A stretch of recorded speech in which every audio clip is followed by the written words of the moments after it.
Jazakallah khair. Bilal, assalamu alaikum. Walaikum salam wa rahmatullahi wa barakatuh. Long time, Hassan. How you doing, Akhi? You okay? Alhamdulillah, alhamdulillah. I could complain, but I got nothing to complain about. Well, why don't you tell us what the latest is over there before we get into the question and answers in detail? The situation here at the moment, as most people have probably been hearing, that there is what's known as a ceasefire, which is brokered by Turkey, Iran, and Russia. And right now, for the most part, and I'm choosing my words carefully here, for the most part, things have quieted down here. There have been some sporadic clashes. There have been some airstrikes, but things have quieted down. Now, remember, we've seen this before. It's not the first time. So are people optimistic? I'm not sure about that. But, because the question is, who's negotiating on behalf of the Syrian people? So I think that people are concerned about that. But hey, a day without bombs is better than a day with bombs. And I think that's the way people are looking at it. Okay, alhamdulillah, it's good to hear that, at least you have some short-term semblance of peace, albeit limited. So, just tell us a little bit about kind of aid efforts over there. Where do the people get their aid from? How does that process work exactly? Well, the aid situation here, I guess the question would be, what would I be comparing it to? If I'm comparing it to back in 2013, for example, 2012, I'd probably tell you that there's no aid. Because during those times, there was a real outpouring of aid that was coming in, flowing in, and that's pretty much dried up. You do still have aid convoys that come in, but they are few and far in between. And the situation, the reason for that is not because people are no longer generous, they no longer care. That's not the situation. The atmosphere has changed. And the situation now is such that there is such a culture of fear wherein governments have scared the people so much into thinking that, you know what, maybe you can help those people by doing a tweet or doing a like on Facebook or something like that. And that's pretty much the extent of the aid that you should be giving now, so that you don't draw the ire of your government. Now, I'd like to just say something briefly here. Growing up as a black man in America, our government tried very hard to basically tell us who our heroes could be and who our heroes could not be. Which causes we were allowed to go forward with, and how. Maybe they would say, hey, if you want to march, you can do that. If you want to give some aid, you can do that. Or you can't do that. Or you can do this. And I'm kind of seeing this all over again, but I'm just replacing black people in America with Muslims in America, or Muslims in the UK, or Muslims in other parts of the Western Hemisphere. The situation has become so much so that there are very few aid organizations that are even daring to come here, risking that they may be targeted by some terrorism law that was hidden under somebody's rock somewhere or something along those lines. So what has happened now is that we as Muslims have allowed our government to tell us who our heroes are. We've allowed our governments to tell us who we can support. And we've allowed our governments to tell us that, you know what, those people that are over there in Syria, those people are going to die because we're not going to be friendly to people who want to send aid, who want to do advocacy work, and people who want to kind of roll up their sleeves and really do good work and try to save those people, because they're not Libyans, and because Libyans, they have oil.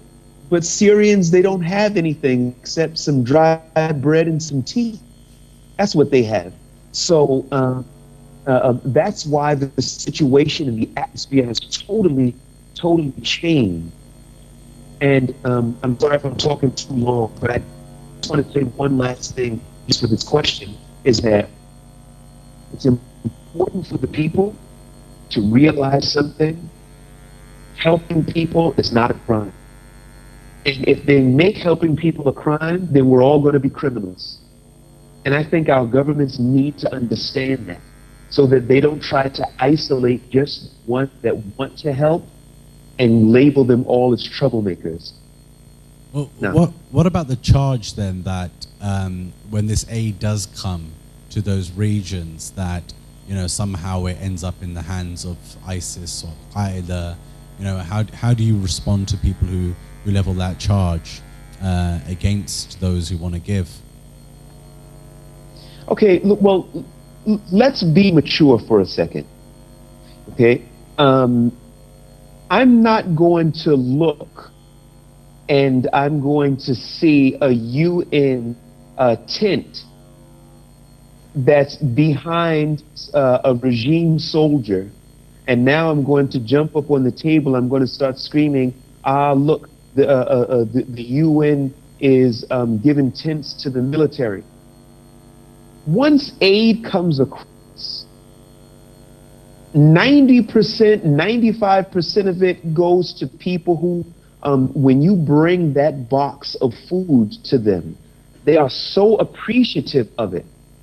But to think that they're no longer going to get that aid because they, a box of rice ended up, underneath some ISIS soldiers' AK-47. We have to be mature. It's just like the ceasefire that we were just talking about. I told you that there are some sporadic clashes, but should the entire ceasefire collapse because you have some hot-headed soldiers on both sides? We have to be mature. We have to pretend that we understand that this is a war. And if people can start to make a case that once that aid is crossing over, it's going directly into ISIS territory, or it's directly going over into other undesirables or things of this nature, now you've got a case, now we've got something to talk about. But the reality is that that's not what most of the powers that be are trying to do. They are trying to tell you that you can help these people and you can't help those people. That's what this is about. So what do you think in terms of what we can do? I mean, like, for example, those of us at Cage, what is a role that we can or should be playing in relation to this situation? Well, alhamdulillah, Cage has a name. Cage has a name that even the people here in Syria know. And I'm talking about Syrians. The work that you brothers have been doing over the years is known. So I think that personally, if I'm going to tell you, we've had this conversation before, Azam, but I think that Cage should have an office over here, because reality is that you're in a war zone. Sometimes people come up missing, and that's where Cage comes in. So I think wholeheartedly that Cage should have an office right here in Idlib. I think Cage should have an office in Turkey. I think that in addition to that, I think that the people there have to start to be more vocal in greater numbers in trying to say, you know what, all of the campaign that's been done to demonize Cage, okay, we've heard the accusations, we've heard the criticisms, but you know what? We see that this is an organization that is trying to help people that don't have an advocate, like some poor Syrians or somebody that falls into somebody's private jail somewhere. Where's the mechanism that's going to help these people? There is no mechanism. So I would say, firstly and foremostly, I think Cage should have an office right here in Idlib. Jazakallah khair. I guess I got one last question, I think before I get the eyes from Dr. Siddiqui. But, you know, how do we, kind of building on that question, better advocate in relation to this kind of block that's emerged? You know, I mean, you, as someone who's done documentaries on counterterrorism policy in the UK, you know, you're very familiar with the landscape over here.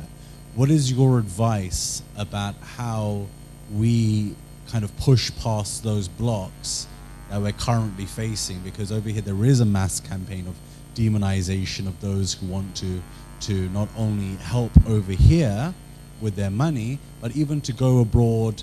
You know, people like, you know, Tox is out there, Shax is out there, all of these brothers who are out there. You know, how do we assist, you know, better in that way? So what's your advice in relation to that?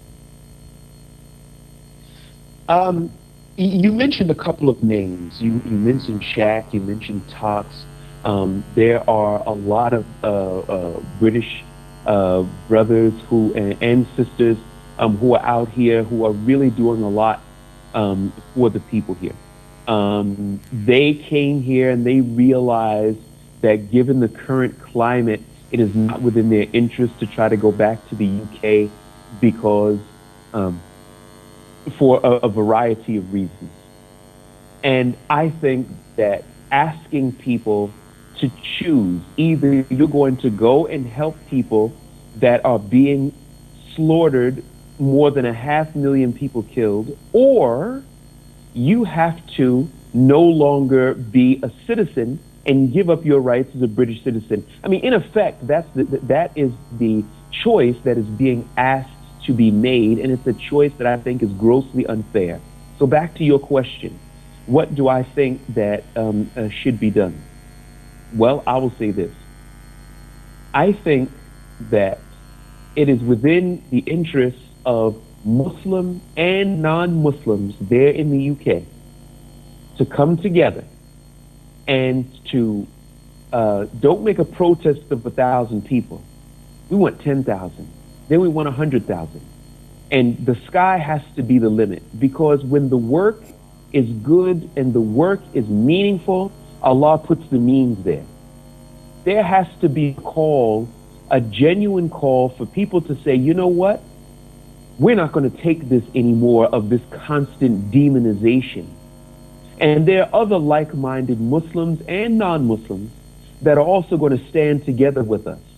Now, if we are going to be systemically run out of aiding and assisting the people that need that, then we're prepared to cause all kinds of political problems, and we're prepared to march, we are prepared to protest, we are prepared to do measures like boycott and things of this nature until our voice is heard. Because there are people here who have gone through a lot and have sacrificed a lot. I'd like to see some of the good brothers and sisters and the freedom-loving non-Muslims that are out there, I'd like to see them match their efforts just a little bit. Jazakallah khair, Bilal. You know, I know that you take great deal of risk, you know, every single time you go to the different cities trying to help. Even speaking to us carried its own risk. You know, we know that you've been targeted by strikes on many occasions. I know that everyone here is making lots of dua for you all the time, that Allah keeps you safe, that He protects you. And, you know, we ask you to make dua for us and all of our adaya with you as well, inshallah. So, Jazakallah khair for all of your time, and inshallah, I hope we get to see your face again very soon. Inshallah, it'd be great because in the UK has the best chicken steak sandwiches in the whole world. So I'm looking forward to that chance. Definitely, it's on me. Jazakallah khair. Jazakallah. Wa jazakum. Assalamu alaikum.